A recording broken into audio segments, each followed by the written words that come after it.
तो बिना किसी शक के Muay Thai is one of the most deadliest and effective martial art. और अच्छी बात यह है कि सिर्फ सेल्फ डिफेंस के लिए तुम मॉ थाई को घर पर भी सीख सकते हो। इस वीडियो के एंड में मैं तुम्हें एक प्रॉपर रूटीन दूंगा जिससे तुम मॉ थाई को घर पर ही सीख सको। तो ये मॉ थाई का पार्ट 2 है और पार्ट 1 तुम्हें एंड स्क्रीन में मिल जाएगा। तो फिलहाल को हम स्ट्राइक्स पर आते हैं, जिसमें से पहला है किक। तो देखो टोटल मुझे 5 टाइप के किक्स कवर करनी थी, जिसमें से मैंने 3 पहली वीडियो में कर लिया है। तो इस वीडियो में हम 2 किक की बात करेंगे, जिसमें से एक बहुत ही एडवांस है। तो पहला है साइड किक। फ्रंट किक और साइड किक में पैरों की पोजीशन में फर्क आ जाता है, जैसा कि तुम इस पिक्चर में देख सकते हो। देखो अगर तुम ऑर्थोडॉक्स स्टैंस में हो तो तुम्हें अपने राइट पैर को आगे लाना है और फिर तुम्हें अपनी बॉडी को रोटेट करना है और फिर सीधा किक करना है। बेसिकली फ्रंट किक और साइड किक लगभग सेम ही काम करते हैं, लेकिन मुझे फ्रंट किक ज्यादा इफेक्टिव लगता है। और हाँ, अगर तुम में से किसी को ऑर्थोडॉक्स स्टैंस नहीं पता क्या होता है तो मैंने इसे कई बार कवर कर रखा है, लेकिन मैं फिर भी तुम्हें बता देता हूँ। बेसिकली इसमें तुम्हें अपना राइट पैर पीछे रखना है, लेफ्ट पैर आगे रखना है और इस स्टैंस का तभी यूज करना जब तुम्हारा राइट हैंड डोमिनेंट हो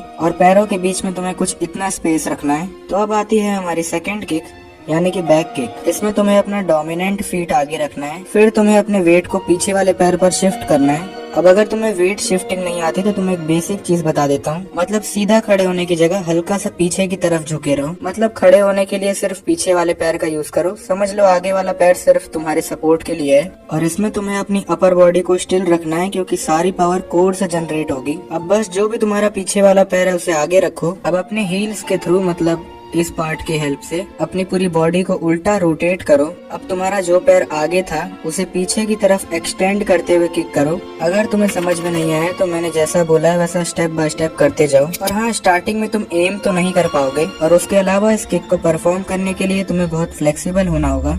चलो ये चीज तो आगे हम रूटीन में ही कवर कर लेंगे। और स्टार्टिंग में इस किक को स्लोली परफॉर्म करना ताकि तुम इसकी टेक्निक को मास्टर कर सको। तो अब आते हैं एल्बो स्ट्राइक्स पर, जिसमें से पहला है स्लैशिंग एल्बो। देखो पहले अपने हाथ को स्लाइटली लिफ्ट करो, फिर इस स्ट्राइक को परफॉर्म करते समय अपने फोर आर्म को ग्राउंड से पैरेलल रखो, मतलब जैसे हुक मारते समय होता है। और स्ट्राइक को मारते समय अपने पूरे शोल्डर्स और हाथ को रोटेट करो ताकि पावर जनरेट हो। और हाँ, तुम्हें स्ट्राइक को नीचे की तरफ मारना है ताकि तुम ये स्ट्राइक एल्बो के एंड पॉइंट से मारो। और इस स्ट्राइक को परफॉर्म करते टाइम अपने हाथ को रिलैक्स्ड रखना। दूसरा आता है फॉरवर्ड थ्रस्टिंग एल्बो।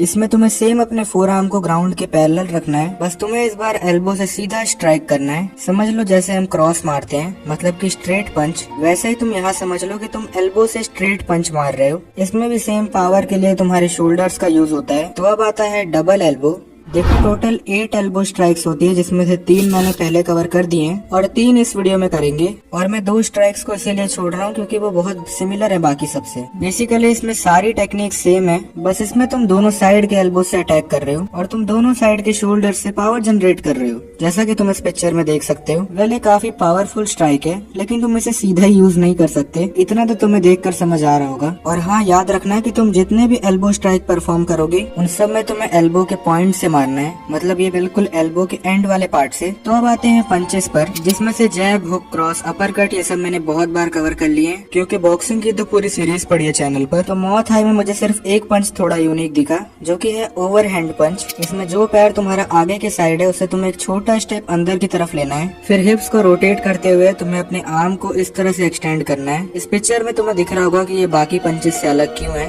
तुम बस इसमें हाथों की पोजीशन देख लो, बाकी सब तो सिमिलर ही है। तो अब आते हैं हमारे लास्ट स्ट्राइक्स, जो कि है नीज। तो टोटल 4 टाइप की नी स्ट्राइक्स हम कवर करेंगे, मतलब और भी हैं लेकिन तुम समझ रहे हो ना, वो सारी सिमिलर हैं। तो पहली नी स्ट्राइक है डायगोन नी। इसमें जो तुम्हारा लीडिंग फुट है उससे स्ट्राइक को परफॉर्म करना है। इसमें भी तुम्हें अपने हिप्स को रोटेट करना है और नी को ऊपर की तरफ उठाते हुए स्ट्राइक मारनी है। वेल ये काफी क्विक और पावरफुल अटैक है, बस प्रैक्टिस करना है इसकी। सेकंड है कर्विंग नी।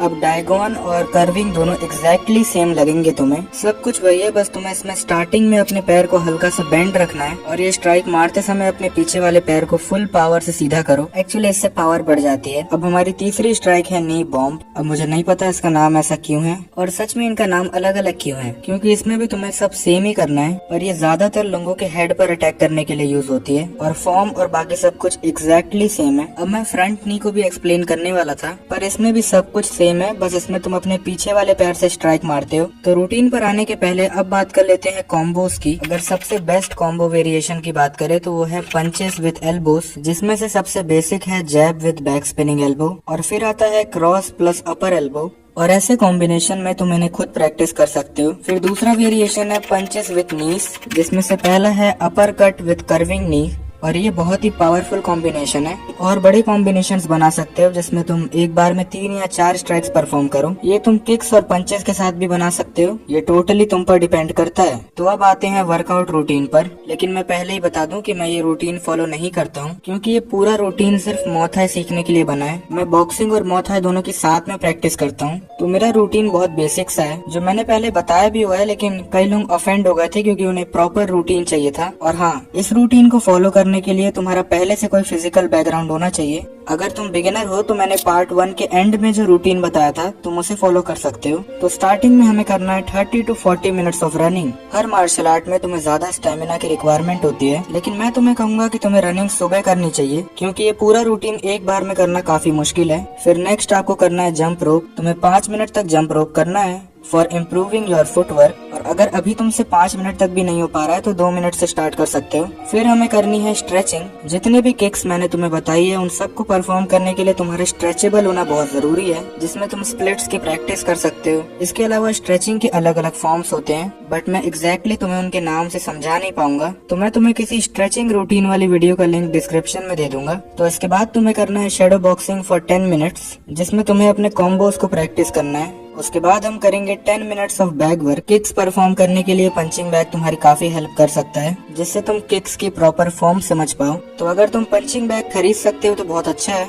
नहीं तो तुम इस पॉइंट को स्किप कर सकते हो। अब हमें करनी है बेसिक स्ट्रेंथ ट्रेनिंग, जिसमें तुम्हें करने हैं pushups, sit-ups, burpees and pullups. उसके अलावा जंप स्क्वाट्स भी ऐड कर लेना। इन सब के तुम्हें 3 सेट्स लगाने हैं क्लोज टू फेलियर। और हाँ, ये जो पुशअप्स और पुलअप्स है इन्हें रोज रोज करने की जरूरत नहीं है, बीच में 1 या 2 दिन का गैप रखना। अब अगर तुम पंचेस को डॉज करने के लिए कुछ ढूंढ रहे हो तो ये भी मैंने अपनी एक ओल्ड वीडियो में एक्सप्लेन कर रखा है, तो वो वीडियो भी एंड स्क्रीन में आ जाएगी, क्योंकि एक ही चीज को बार बार एक्सप्लेन करने का कोई फायदा नहीं है। वेल, और भी काफी चीजें होती हैं मुay थाई में, क्योंकि अगर सेल्फ डिफेंस के लिए सीख रहे हो तो इतना बहुत है, और बाकी की टेक्निक्स ऑलमोस्ट सिमिलर ही हैं। तो अब अगर तुम चाहो तो इन दोनों में से कोई भी वीडियोस देख सकते हो। फिर बस आज की वीडियो के लिए इतना ही।